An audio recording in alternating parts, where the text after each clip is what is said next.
മണ്ഡലം പര്യടനം എത്തി നിൽക്കുന്നത് പാലക്കാടാണ്. പല കാരണങ്ങളാൽ ശ്രദ്ധേയമായ മണ്ഡലം, എപ്പോഴും വിവാദ വിഷയമായി നിൽക്കുന്ന ഒരു മണ്ഡലം. ആ മണ്ഡലത്തിലാണ് ഇന്ന് ഞങ്ങൾ ചെന്ന് നിൽക്കുന്നത്. ഈ മണ്ഡലത്തിൻ്റെ ഇതപര്യന്തമുള്ള തെരഞ്ഞെടുപ്പുകളിലൂടെ, ചരിത്രത്തിലൂടെ, കണക്കുകളിലൂടെ ഞങ്ങൾ സഞ്ചരിക്കും. ഒപ്പം പ്രേക്ഷകരും ഉണ്ടാവണം. ആരാണ് പാലക്കാട് ഈ വരുന്ന നിയമസഭാ തെരഞ്ഞെടുപ്പിൽ? പാലക്കാട് നിയമസഭാ മണ്ഡലം ആര് കൈയടക്കും എന്ന് പറയാൻ തീർച്ചയായിട്ടും ഞങ്ങളല്ല, നിങ്ങളാണ് അവകാശപ്പെട്ടത്. ആദ്യമായി നമുക്ക് പാർലമെൻറ്റ് തിരഞ്ഞെടുപ്പ് 2019-ലെയും 2024-ലെയും തിരഞ്ഞെടുപ്പും അവിടെ മത്സരിച്ച് പാർലമെൻറ്റിലേക്ക് ജയിച്ചിരുന്ന ആൾക്കാരെക്കുറിച്ചൊക്കെ ഒന്ന് കണക്കുകൾ സൂചിപ്പിക്കാം. ഇപ്പോൾ ശരിക്കും പറഞ്ഞാൽ ഈ പാലക്കാട് നിയമസഭാ മണ്ഡലം എന്ന് പറയുന്നത് പാലക്കാട് ലോക്സഭാ മണ്ഡലത്തിൽ ഉൾപ്പെടുന്ന ഒരു നിയോജക മണ്ഡലം, അങ്ങനെ പറയാം. ശരിക്കും പറഞ്ഞാൽ അതൊരു എന്താ പറയുക, ഇടത് കോട്ടയാണ് പാലക്കാട് എന്നൊക്കെയാണ് പറയുന്നത്. പക്ഷേ ലോക്സഭാ മണ്ഡലത്തിൻ്റെ ഒരു ചരിത്രം എടുത്തു കഴിഞ്ഞാൽ കോൺഗ്രസിനെയും അതുപോലെ തന്നെ ഇടതു മുന്നണിയെയും മാറി മാറി പിന്തുണച്ചിട്ടുള്ള ഒരു ചരിത്രമുണ്ട്. പി കുഞ്ഞൻ ഇതായിരുന്നു LDFൻ്റെ ആദ്യത്തെ ലോക്സഭ MP ആയിട്ട് വന്ന വ്യക്തി. അപ്പം CPM നിന്ന് മത്സരിച്ചുകൊണ്ട് കുഞ്ഞൻ എത്തുന്നു. അതിനുശേഷം 1967 EK നയനാറാണ് അവിടെ മത്സരിക്കാൻ എത്തുന്നത്. പിന്നീട് 1971 AKG എത്തുന്നു. അങ്ങനെ കാസർഗോഡ് നിന്നെത്തിയ AKGയെയും EK നയനാരെയും ആദ്യമായിട്ട് ലോക്സഭയിലേക്ക് അയക്കുന്നത് പാലക്കാട്. അങ്ങനെ ഒരു പ്രത്യേകത ഈ മണ്ഡലത്തിനുണ്ട്. വമ്പൻ കമ്മ്യൂണിസ്റ്റുകാരെ വിജയിപ്പിച്ച മണ്ഡലം. അതെ. അതിനുശേഷം 1977 സുന്ന സാഹിബ് ഇന്ത്യൻ നാഷണൽ കോൺഗ്രസിന്റെ അവിടെ മത്സരിച്ച് അദ്ദേഹം ഈ മണ്ഡലം തിരിച്ചു പിടിക്കുന്നു. അതിനുശേഷം 1980 അവിടെ മത്സരിക്കാൻ ഇറങ്ങുന്നത് VS വിജയരാഘവനാണ്.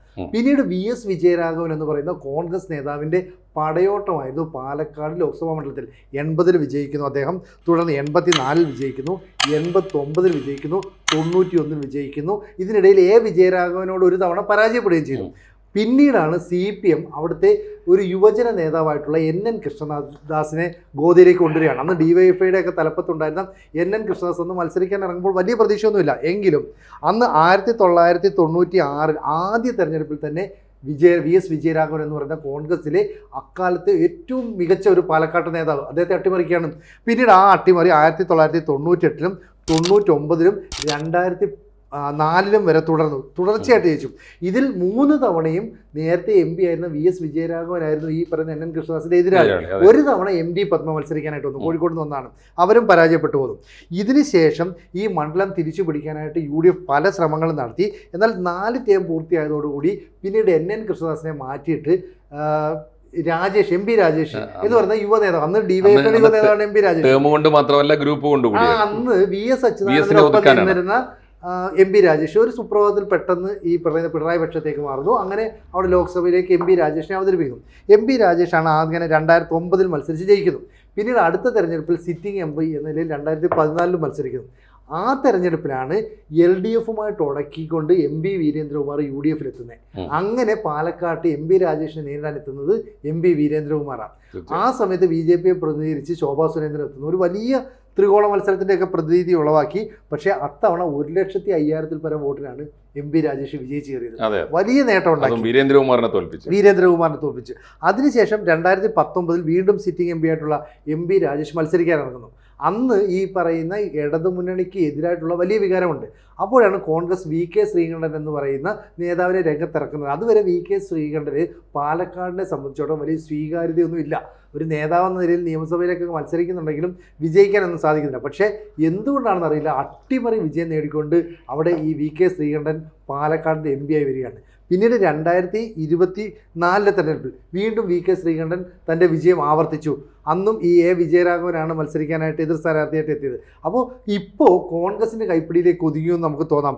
മൊത്തം 15 തെരഞ്ഞെടുപ്പിൽ 11 തവണയും LDFിനൊപ്പം നിന്ന മണ്ഡലമാണ്. പക്ഷേ ഇതിനകത്ത് ഒരു പ്രത്യേകത എടുത്ത് പറയേണ്ടത്, ഇവിടെയുള്ള ഈ ലോക്സഭാ മണ്ഡലത്തിൽ നിലവിൽ 7 നിയമസഭാ മണ്ഡലത്തിൽ 2 മാത്രമേ UDFിന് മേൽക്കെയുള്ളൂ, ബാക്കിയുള്ളിടത്തെല്ലാം LDFിനാണ്. ഇനി ഒരു പേഴ്സൻറ്റേജ് കണക്കെടുത്താൽ ഈ പാലക്കാട് നിയമസഭയിലും UDFിന് 2019 35.8% വോട്ടുണ്ടായിരുന്നു.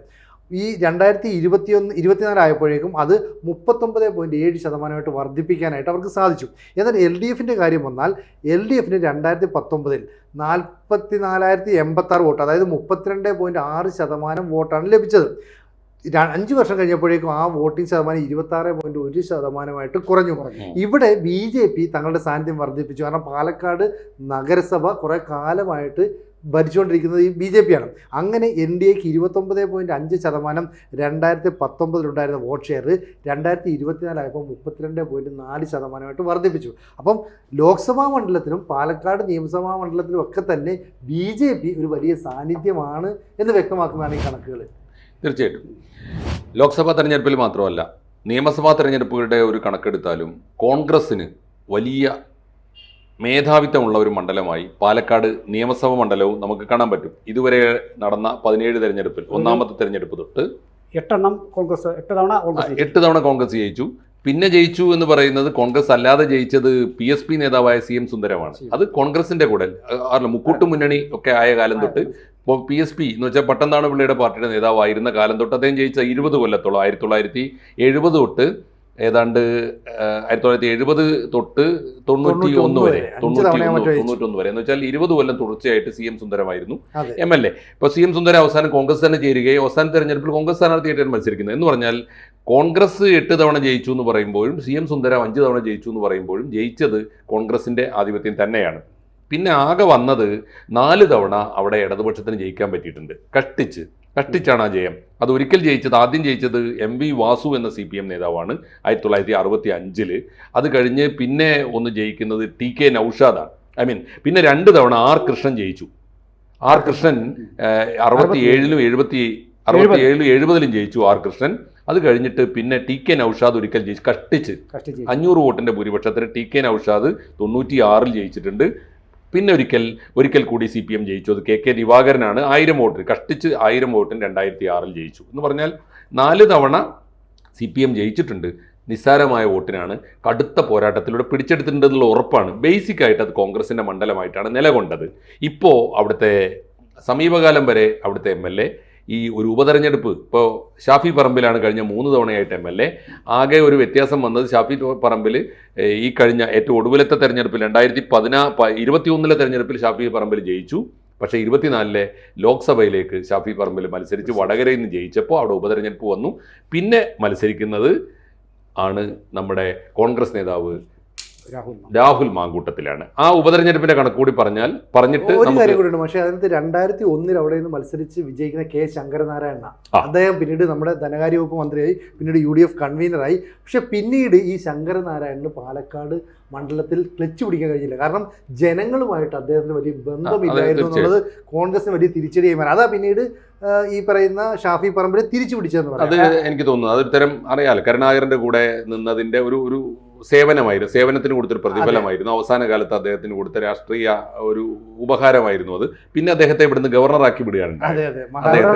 6 സംസ്ഥാനങ്ങളിൽ ഗവർണറായിരുന്നതിന്റെ ബഹുമതിയാണ്. മാത്രമല്ല സർ, ഈ കോൺഗ്രസ് പോലൊരു UDF പോലൊരു സംവിധാനത്തിനകത്ത് 16 കൊല്ലക്കാലം അതിന്റെ കൺവീനറായിരുന്നു ഈ മനുഷ്യൻ. അപ്പോൾ അത് കൊടുത്ത റിവാർഡാണ് അദ്ദേഹം. അപ്പോൾ സ്വാഭാവികമായിട്ടും ജനങ്ങളുമായുള്ളത്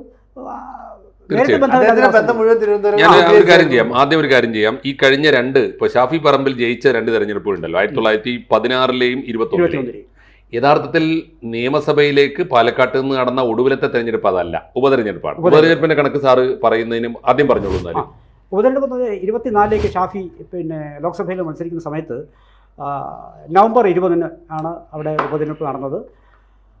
നമ്മൾ വോട്ടിംഗ് പെർസെൻറ്റേജ് നോക്കിയാൽ ടോട്ടൽ ടേൺ ഔട്ട് എന്ന് പറയുന്നത് 70.51 ആയിരുന്നു. അത് 2021 പെർസെൻറ്റേജ്. അവിടെ വ്യത്യാസം എന്ന് പറയുന്നത് 75.4 ആയിരുന്നു അതിന് മുമ്പുണ്ടായിരുന്ന ടോട്ടൽ ടേൺ ഔട്ട്. അപ്പോൾ അതോടെ നിൽക്കവേ ഷാഫിക്ക് ഉണ്ടായിരുന്ന അന്നത്തെ ഭൂരിപക്ഷം എന്ന് പറയുന്നത് 3859 ആയിരുന്നു. മറിച്ച് 70% വോട്ടിംഗ് പെർസെൻറ്റേജ് കുറഞ്ഞപ്പോഴും രാഹുലിന്റെ ഭൂരിപക്ഷം 18,000-ലധികമായി കൂടി എന്നുള്ളതാണ്. നല്ല പെർസെൻറ്റേജ് ഓഫ് വോട്ടിംഗ് വരികയാണ്, എന്നിട്ടും കൂടിയാണ്. രാഹുലിന് കിട്ടിയതെന്ന് പറയുന്നത് മൊത്തത്തിൽ 1,94,000 പ്ലസ് വോട്ട്സാണ് അവിടെ പോൾ ചെയ്തത്. അതിൽ 58,000-ലധികം വോട്ട്, 58,389 വോട്ട്, 42.29% രാഹുലിന് കിട്ടിയിട്ടുള്ളത്. തൊട്ടടുത്ത ശ്രീ കൃഷ്ണകുമാറിന് 39,549 വോട്ട്, അത് 28.65%. അതിലും താഴെയാണ് ഡോക്ടർ സരിൻ 37,156 വോട്ട്. മൂന്നാം സ്ഥാനത്താണ് 25% മാത്രമാണ് LDF എന്ന് കണക്കാക്കുന്നത്. രാഹുലിന്റെ ഭൂരിപക്ഷം കൂടാനുള്ള ഒരു പ്രധാനപ്പെട്ട കാരണം എതിർ സ്ഥാനാർത്ഥിയും അല്ലെങ്കിൽ BJP ആണല്ലോ എതിർ സ്ഥാനാർത്ഥി, തൊട്ടടുത്ത എതിർ സ്ഥാനാർത്ഥിയായിരുന്ന BJPയിൽ ഉണ്ടായിരുന്ന പ്രശ്നങ്ങളാണ്. ഒന്ന് C. കൃഷ്ണകുമാർ സ്ഥാനാർത്ഥിയായതിൻ്റെ പ്രശ്നങ്ങളുണ്ടായിരുന്നു. സന്ദീപ് വാര്യർ പുറത്തു പോയത് ആ തെരഞ്ഞെടുപ്പിലാണ്. അങ്ങനെ കുറേ ഇഷ്യൂസ് അവിടെ പ്രത്യേകമായിട്ട് ഉണ്ടായതുകൊണ്ടാണ് ആ വ്യത്യാസത്തിൽ ഷാഫി പറമ്പലിന് കിട്ടിയതിനേക്കാൾ ഒരു പക്ഷേ ഷാഫിയുടെ സ്ഥാനാർത്ഥിയായി വന്ന, ഷാഫിയുടെ നോമിനിയായി വന്ന സ്ഥാനാർത്ഥിക്ക് ഷാഫിക്ക് കിട്ടിയ ഭൂരിപക്ഷത്തെക്കാൾ വളരെ വലിയ ഭൂരിപക്ഷം കിട്ടിയതിൻ്റെ പ്രത്യേകതയാണ്. പിന്നീട് കഥ ആകെ മാറി മറിഞ്ഞു. രാഹുൽ മാങ്കൂട്ടത്തിനെതിരെ പരാതികളുമായി ചില യുവതികൾ രംഗത്ത് വന്നു. കോൺഗ്രസ് അദ്ദേഹത്തെ പാർട്ടിയിൽ നിന്ന് പുറത്താക്കി. പക്ഷേ അദ്ദേഹം MLA സ്ഥാനം രാജിവെച്ചില്ല. വരുന്ന തിരഞ്ഞെടുപ്പിൽ സ്വതന്ത്ര സ്ഥാനാർത്ഥിയായി ഒരുപക്ഷെ അദ്ദേഹം പാലക്കാട് നിന്ന് മത്സരിക്കാൻ തീരുമാനിച്ചാൽ ആരുടെയൊക്കെ പിന്തുണ അദ്ദേഹത്തിന് ലഭിക്കും എന്ന് ഇപ്പോൾ പറയാനാകില്ല. അങ്ങനെ പിന്തുണ ലഭിച്ചാൽ പാലക്കാടത്തെ തിരഞ്ഞെടുപ്പ് ഫലം വീണ്ടും ഉദ്വേഗജനകമാകും. ആകെ മാറി മറിയുന്ന അവസ്ഥയും സംജാതമാകും. ഷാഫി പറമ്പിൽ ജയിച്ച ഒടുവിലത്തെ 2 തെരഞ്ഞെടുപ്പിന്റെ കണക്ക് കൂടി നോക്കിയാൽ പൂർത്തിയാവും. ഷാഫി പറമ്പിൽ 2016 തെരഞ്ഞെടുപ്പിൽ ജയിക്കുമ്പോൾ അവിടെ ഉണ്ടായിരുന്ന മൊത്തം വോട്ട് 1,78,387 പോളിംഗ് ശതമാനം 77.3%. ഷാഫി പറമ്പിലിന് കിട്ടിയത് 41.7 എന്ന് പറഞ്ഞാൽ ഏതാണ്ട് 42% വോട്ട് ഷാഫി പറമ്പിൽ പോൾ ചെയ്ത വോട്ടിന്റെ 42% വോട്ട് കിട്ടി. ആദ്യത്തെ തെരഞ്ഞെടുപ്പിൽ പക്ഷേ ഷാഫി ജയിക്കുന്നത് 17,483. ഇപ്പോൾ രാഹുൽ മാങ്കൂട്ടത്തിൽ നേടിയതിനേക്കാളും കൂടിയ ഭൂരിപക്ഷത്തോടു കൂടി ഷാഫി അവിടെ ജയിച്ചിട്ടുണ്ട്. പിന്നെ എന്ത് സംഭവിച്ചു നമുക്ക് നോക്കാം. അന്ന് എതിർ സ്ഥാനാർത്ഥി ശോഭാ സുരേന്ദ്രനായിരുന്നു. അന്നത്തെ BJPയുടെ ഏറ്റവും തിളക്കമുള്ള സ്ഥാനാർത്ഥിയാണ്. കേരളത്തിൽ തന്നെ BJP നേടിയ ഏറ്റവും നല്ല വോട്ടുകളിലൊന്ന് 40,076 വോട്ട് ശോഭാ സുരേന്ദ്രൻ അന്ന് അവിടെ നേടിയിട്ടുണ്ടായി. പാലക്കാട് തെരഞ്ഞെടുപ്പിൽ ഓർമ്മയുണ്ടല്ലോ 2016 ഒരുപക്ഷെ ശോഭാ സുരേന്ദ്രൻ കരുത്ത് തെളിയിച്ച തെരഞ്ഞെടുപ്പ് കൂടിയായിരുന്നു അത്. അവർ വലിയ ലീഡറായിട്ട് ഇവോൾവ് ചെയ്ത് വന്ന ഒരു തെരഞ്ഞെടുപ്പായിരുന്നു അത്. NN കൃഷ്ണദാസാണ് പഴയ പടക്കുതിരയായ MP, ദീർഘകാലം അവിടെ ലോക്സഭയിലേക്ക് ജയിച്ചു പോയ NN കൃഷ്ണദാസ് മത്സരിച്ചിട്ട് പോലും 38,000 വോട്ടുമായി 38,675 വോട്ടുമായി CPM അന്നും 3-ാം സ്ഥാനത്താണ്.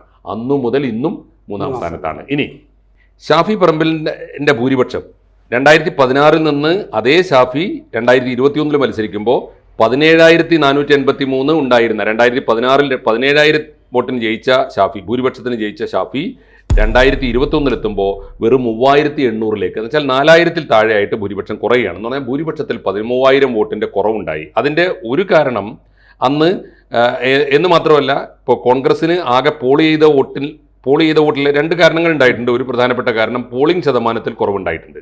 പോളിംഗ് ശതമാനം 2016 തെരഞ്ഞെടുപ്പിൽ 77.3 ആയിരുന്നെങ്കിൽ അത് 2021 തെരഞ്ഞെടുപ്പിൽ 75ആയി. 2% പോളിംഗ് ശതമാനം കുറഞ്ഞിട്ടുണ്ട്. ഒന്ന്, അതുകൊണ്ട് തന്നെ മൊത്തം പോൾ ചെയ്ത വോട്ടിൽ ഷാഫിക്ക് 2016 41.77 42% വോട്ട് കിട്ടിയിരുന്നു.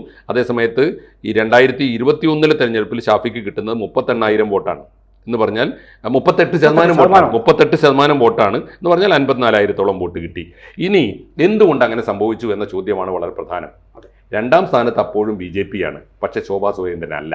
ശോഭാ സുരേന്ദ്രന് പകരം ഒരുപക്ഷെ കേരള രാഷ്ട്രീയത്തിൽ BJPക്ക് പരീക്ഷിക്കാവുന്ന, BJPക്ക് കിട്ടാവുന്ന ഏറ്റവും കാലിബറുള്ള, ഏറ്റവും ജനപ്രീതിയുള്ള ടെക്നോക്രാറ്റായ ഒരാളെ കൊണ്ടുവന്നു. ഈ ശ്രീധരേട്ടൻ അവതരിക്കുന്നത് അന്നാണ്. ഒരുപക്ഷെ ഒരേ ഒരു തെരഞ്ഞെടുപ്പിലാണ് ഈ ശ്രീധരേട്ടൻ മത്സരിച്ചത്. ഈ ശ്രീധരേട്ടൻ വന്നതിൻ്റെ ഗുണം കിട്ടുകയും ചെയ്തു. ശോഭാ സുരേന്ദ്രൻ എന്ന ഫയർ ബ്രാൻഡ് നേതാവ് മത്സരിച്ചിട്ട് കിട്ടിയതിനേക്കാളും 10,000 വോട്ട്. 5 കൊല്ലത്തിനുള്ളിൽ BJP നേടിയ വളർച്ചയല്ലാതെ ശ്രീധരേട്ടൻ നേടിയ വോട്ടാണ്. ശ്രീധരേട്ടൻ വോട്ട് നേടിയതിൻ്റെ കുറവാണ് സത്യത്തിൽ ഷാഫിയുടെ ഭൂരിപക്ഷത്തിലും കണ്ടത്. ഷാഫിക്ക് കുറഞ്ഞ, ഷാഫിയുടെ വോട്ട് മുഴുവൻ പിടിച്ചത് അന്ന് ശ്രീധരേട്ടനാണ്. നിർഭാഗ്യവശാൽ ഇന്ന് നമ്മൾ കാണുന്നൊരു കാഴ്ച, ശ്രീധരേട്ടൻ ആ തെരഞ്ഞെടുപ്പിലൂടെ പൊതുരംഗം തന്നെ വിട്ടു എന്നുള്ളതാണ്. തെരഞ്ഞെടുപ്പ് രംഗത്ത് തന്നെ ശ്രീധരേട്ടനെ കിട്ടുന്നില്ല, കാണുന്നില്ല. ശ്രീധരേട്ടൻ വിട്ടുപോയി, റിട്ടയർ ചെയ്തു പോയി. എന്തായിരുന്നു അതിന് കാരണമെന്ന്, പ്രത്യേകിച്ച് പാലക്കാടിൻ്റെ ഒരു സാഹചര്യത്തിൽ അവിടുത്തെ ഒരു BJPയുടെ രാഷ്ട്രീയ സംസ്കാരം കൂടി വെച്ച് ആ മണ്ഡലം പിടിക്കാൻ സാധ്യതയുണ്ടായിരുന്ന ഒരാളെ പിന്നെ കാണാതായത് എന്തുകൊണ്ട്? അവിടെ പരമ്പരാഗത BJP നേതൃത്വം തന്നെ വീണ്ടും മത്സരിക്കുന്നു, C. കൃഷ്ണകുമാർ മത്സരിക്കുന്നു, വീണ്ടും തോൽക്കുന്നു എന്ന സാഹചര്യത്തിലേക്ക് വന്നത് എന്തുകൊണ്ട് എന്ന് പരിശോധിക്കാൻ കൂടി ഈ സമയം ഉപയോഗിക്കേണ്ടതാണ്. എന്നാൽ NN കൃഷ്ണദാസിന് ശേഷം 2016 നിന്ന് 2021 CPM പുതിയ പരീക്ഷണം നടത്തി. CP പ്രമോദിനെ വെച്ച് മത്സരിപ്പിച്ചു. പക്ഷേ കൃഷ്ണദാസിന് വോട്ട് കിട്ടിയതിനേക്കാളും 2,000 വോട്ട് കുറച്ചാണ് പിടിച്ചത്. അത് ശ്രീധരേട്ടൻ്റെ ഒരു കാരണം കൂടി ഉണ്ടാവാം. തീർച്ചയായിട്ടും ശ്രീധരേട്ടൻ CPM-ൻ്റെയും വോട്ട് പിടിച്ചിരിക്കാം. എന്നാൽ ഉപതെരഞ്ഞെടുപ്പിൽ മറ്റൊരു അത്ഭുതം കൂടി CPM കാണിച്ചു. 24 മണിക്കൂർ മുമ്പ് വരെ കോൺഗ്രസ് നേതാവായിരുന്ന ഡോക്ടർ സരിനെ കൃത്യം 24 മണിക്കൂർ കൊണ്ട് കളം മാറ്റി ചവിട്ടി, കാലു മാറ്റി ചവിട്ടി ഈ കുതിര കച്ചവടത്തിലൂടെ കൊണ്ടുവന്ന് CPM സ്ഥാനാർത്ഥിയാക്കി ദയനീയമായ പരാജയം ഏറ്റുവാങ്ങി. രാഹുൽ മാങ്കൂട്ടത്തിൻ്റെ ഭൂരിപക്ഷം കൂടിയതിൻ്റെ ഏറ്റവും പ്രധാനപ്പെട്ട ഘടകം CPMൻ്റെ സ്ഥാനാർത്ഥി കൂടിയായിരുന്നു. നമ്മൾ ഓർക്കണം, CPMൻ്റെ അസംതൃപ്തർ മുഴുവനും പോയിട്ട് രാഹുൽ മാങ്കൂട്ടത്തിന് വോട്ട് ചെയ്തു. BJP സ്ഥാനാർത്ഥിക്ക് വോട്ട് കുറഞ്ഞിട്ടുണ്ട്, പക്ഷേ കാര്യമായ പരിക്കൊന്നുമില്ലാതെ അവിടെ അവരുടെ വോട്ട് ബാങ്ക് നിലനിർത്തിക്കൊണ്ട് പോകാൻ പറ്റി. അപ്പോഴും ജയസാധ്യത ഉണ്ടായിരുന്ന ഒരു സീറ്റ് BJP കളഞ്ഞു കുളിച്ചു എന്ന് തന്നെ വേണം ഈ കഴിഞ്ഞ ഉപതെരഞ്ഞെടുപ്പിനെ കുറിച്ച് പറയാൻ. നമുക്ക് ഈ ചർച്ച കൺക്ലൂഡ് ചെയ്യും മുമ്പ് ഇക്കഴിഞ്ഞ തദ്ദേശ സ്വയംഭരണ സ്ഥാപനങ്ങളിലേക്കുള്ള തിരഞ്ഞെടുപ്പുമായി ബന്ധപ്പെട്ട് അവിടെയും മേൽക്കോയ്മ UDF തന്നെയാണ്. 49,741 43,802 LDF, 37,902 NDAക്ക്. ഏതാണ്ട് ഒരു 5,000+ മറ്റുള്ളവരെ കട്ടി മുന്നിൽ നിൽക്കുകയാണ് UDF. ഇതാണ് ഇപ്പോൾ അവസാന ചിത്രം അതാണ് പറഞ്ഞു വരുന്നത്. നമ്മുടെ ഇതുവരെയുള്ള വിശകലനത്തിന് ഒരു കാര്യം വ്യക്തമാണ്. പാലക്കാട് പൊളിറ്റിക്കൽ ബേസ് നോക്കിയാൽ UDFൻ്റേതാണ്. എന്നാൽ അവിടുത്തെ വോട്ടർമാർ സന്മനസ്സുള്ളവരാണ്. കഴിവ് നോക്കി, സാധ്യത നോക്കി വോട്ട് ചെയ്യാൻ അവർക്ക് യാതൊരു മടിയുമില്ല. അതുകൊണ്ട് ഇടതുപക്ഷത്തിന് ജയിക്കാനുള്ള സാധ്യത വന്നപ്പോഴൊക്കെ അത് കൊടുത്തിട്ടുണ്ട്. മാത്രമല്ല BJPയെ ജയത്തിൻ്റെ വക്കത്തോളം എത്തിച്ചിട്ടുണ്ട്. കൂടുതൽ വാർത്തകളും വിശേഷങ്ങളും നിങ്ങളിലേക്ക് എത്താൻ ABC മലയാളം സബ്സ്ക്രൈബ് ചെയ്യുക, ബെൽ ബട്ടണും അമർത്തുക.